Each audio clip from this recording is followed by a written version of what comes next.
welcome to Lab 2 of Physics 2 about magnetic fields of a bar magnet.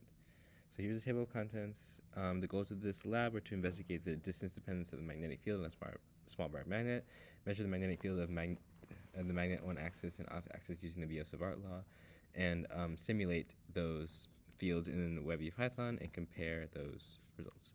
So the key concepts we used are the Biot-Savart law, and here are all the different approximations that it gives for different situations and geometries.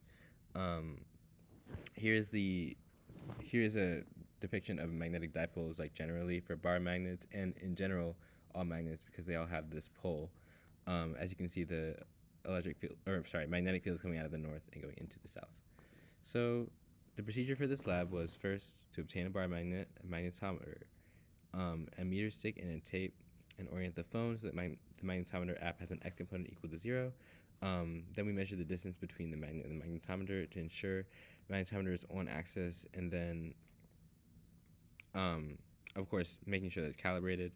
Then we measure the on-axis distance between the magnet and the magnetometer so that the net magnetic field is 100 Tesla, and do the same but turning the phone so the magnetometer is on axis.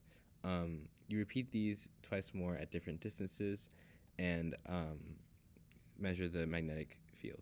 So here are the results of those measurements. As you can see, as the distance increases, the magnetic field decreases. So they have an inverse relationship, and this is as expected.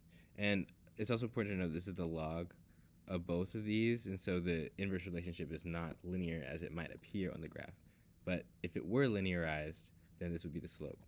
And so this is, again, talking about the linearization of that data and how we derive the equation for the Biot-Savart law from that linearization and that slope.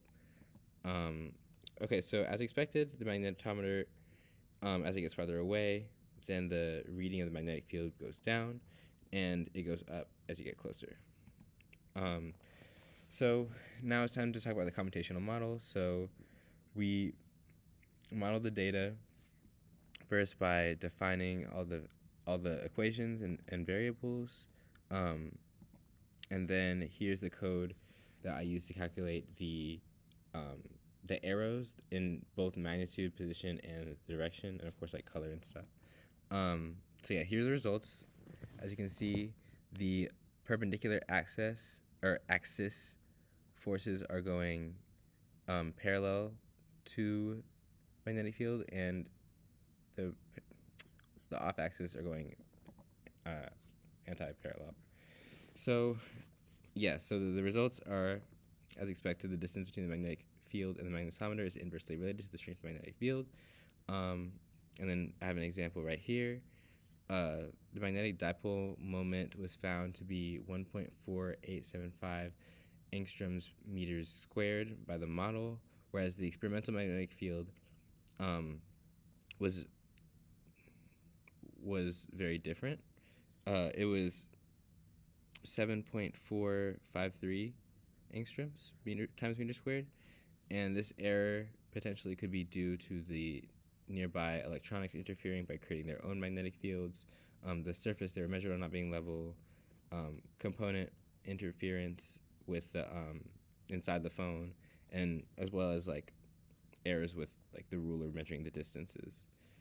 So here's the discussion of the future questions. So if the setup was done at some intermediate angle with the Earth's magnetic dipole, then the measurements would all be messed up, because every magnetic field you measured would be the sum of the Earth's magnetic field and one from the magnet, creating a vector field that makes it far less obvious how to find the components caused by each of the individual contributors.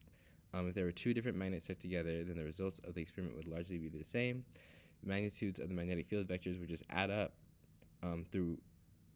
though resulting in a seemingly stronger magnet.